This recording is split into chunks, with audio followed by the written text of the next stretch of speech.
2008 bitcoin actually introduce ചെയ്ത്. അത് മിക്കവർക്കും ഇപ്പം അറിയാമെന്ന് തോന്നുന്നു. അന്ന് ഈ ബിറ്റ്കോയിൻ ഇൻട്രൊഡ്യൂസ് ചെയ്യുമ്പോൾ വെറും 34 പൈസ ഉണ്ടായിരുന്നുള്ളൂ.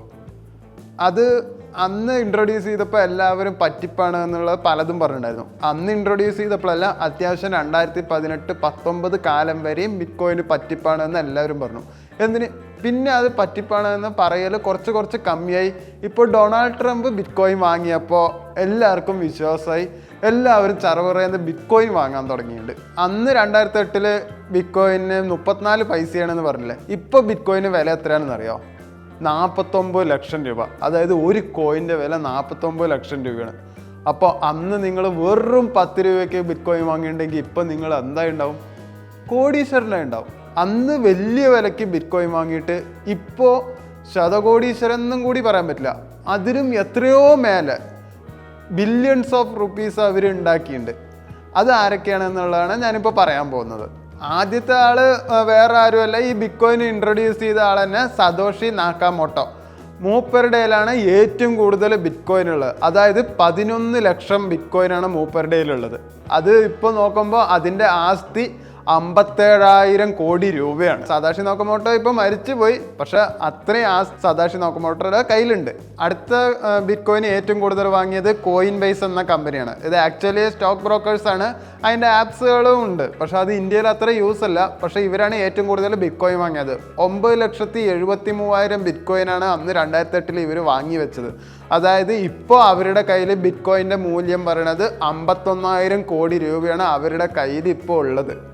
പിന്നെ അടുത്തത് ബൈനാൻസ് പറഞ്ഞ കമ്പനിയാണ് ആക്ച്വലി ബിറ്റ്കോയിന് അന്ന് 2008 ഏറ്റവും കൂടുതൽ ബിറ്റ്കോയിന് വാങ്ങിയാൽ 3-ാം സ്ഥാനത്ത് നിൽക്കുന്നത്. അവർ 6,63,000 ബിറ്റ്കോയിൻസ് ആണ് അന്ന് വാങ്ങി വെച്ചിട്ടുണ്ടായിരുന്നത്. ഇന്ന് അതിൻ്റെ മൂല്യം എന്ന് പറയുന്നത് 51 ബില്യൺ ഡോളേഴ്സാണ്. അതായത് നമ്മുടെ ഒരു 48,000 കോടി രൂപയോളം അവരുടെ കയ്യിൽ ഇപ്പോൾ ഉണ്ട്. ഈ ബൈനാൻസ് എന്ന ആപ്പ് ആക്ച്വലി ഇന്ത്യയിൽ യൂസ് ചെയ്യാൻ പറ്റില്ല.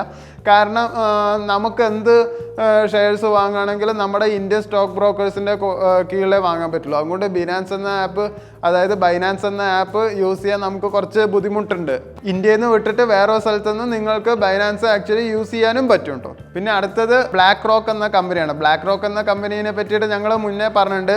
ഈ ലോകം ഭരിക്കണത് ആക്ച്വലി ബ്ലാക്ക് റോക്ക് എന്ന കമ്പനിയാണ്. ഈ ബ്ലാക്ക് റോക്കിൻ്റെ പ്രത്യേകത എന്ന് വെച്ചാൽ നമ്മൾ കുടിക്കണ കൊക്കക്കോള ആയിക്കോട്ടെ, നമ്മൾ യൂസ് ചെയ്യണത് ആപ്പിൾ ആയിക്കോട്ടെ, ആമസോൺ ആയിക്കോട്ടെ, അങ്ങനെ ലോകത്തിൽ ഭരിക്കണ ഏതൊക്കെ കമ്പനി ഉണ്ടോ അതൊക്കെ ഈ ബ്ലാക്ക് റോക്കിൻ്റെ കീഴിലാണ്. കാരണം ഈ ബ്ലാക്ക് റോക്ക് ആക്ച്വലി ഒരു അസറ്റ് മാനേജ്മെൻറ്റ് കമ്പനിയാണ്. അതുപോലെ തന്നെ ഇവരും 2008 ബിറ്റ്കോയിൻ വാങ്ങിയിട്ടുണ്ടായിരുന്നു. അന്ന് പക്ഷേ ബ്ലാക്ക് റോക്കുകാർ ബിറ്റ്കോയിനും ആക്ച്വലി കുറച്ചേ വാങ്ങിയിട്ടുണ്ടായിരുന്നുള്ളൂ.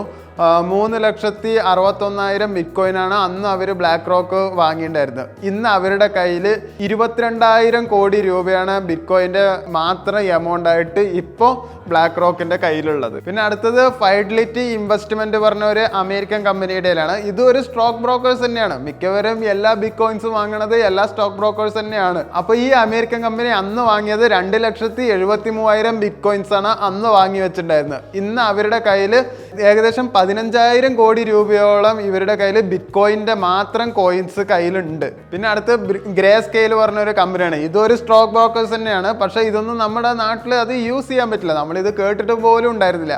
അന്ന് 2008 ഇവർ വെറും 34 പൈസയുള്ളപ്പോൾ 2,50,000 ബിറ്റ്കോയിൻസ് ആണ് അന്ന് വാങ്ങിയത്.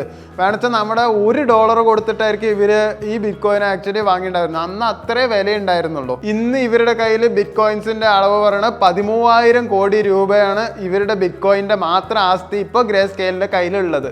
ഇനി അടുത്ത മൈക്രോ സ്ട്രാറ്റജി പറഞ്ഞ ഒരു സ്റ്റോക്ക് ബ്രോക്കേഴ്സ് ആണ്. ഇവരും 2008 കാലഘട്ടത്തിൽ 2,52,000 ബിറ്റ്കോയിൻസ് ആണ് ആക്ച്വലി വാങ്ങി വെച്ചിട്ടുണ്ടായിരുന്നത്. ഇപ്പോൾ അതിൻ്റെ മൂല്യം കൂടിയിട്ട് ഇപ്പോൾ ഇവർക്ക് ബിറ്റ്കോയിൻ്റെ ഇത് മാത്രമായിട്ട് 11,000 കോടിയോളം രൂപ ഇപ്പോൾ ഇവരുടെ കയ്യിൽ അസറ്റായിട്ടുണ്ട്. പിന്നെ അടുത്ത ബിറ്റ്കോയിന് ഏറ്റവും കൂടുതൽ വാങ്ങിയിരിക്കുന്നത് വേറെ ആരുമല്ല, US ഗവൺമെൻറ് തന്നെയാണ്. 1,98,000 ബിറ്റ്കോയിനാണ് അന്ന് അവർ വാങ്ങി വെച്ചിട്ടുണ്ടായിരുന്നത്. ഇപ്പോൾ അതിൻ്റെ വില എന്ന് പറയാൻ 9,000 കോടി രൂപയോളാണ് US ഗവൺമെൻറ്റിൻ്റെ കയ്യിൽ ബിറ്റ്കോയിൻ്റെ മാത്രം എമൗണ്ട് ആയിട്ട് അവരുടെ കയ്യിലുള്ളത്.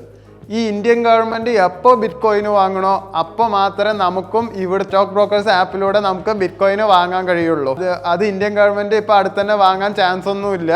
അതുകൊണ്ട് ബിറ്റ്കോയിനെ പറ്റി നമ്മൾ ആലോചിക്കേണ്ട. പക്ഷെ അല്ലാണ്ട് ചെറിയ രീതിയിൽ വേറെ ഡി ബാങ്ക് വഴിയൊക്കെ നമുക്ക് ബിറ്റ്കോയിന് വാങ്ങാൻ പറ്റുന്നതാണ്.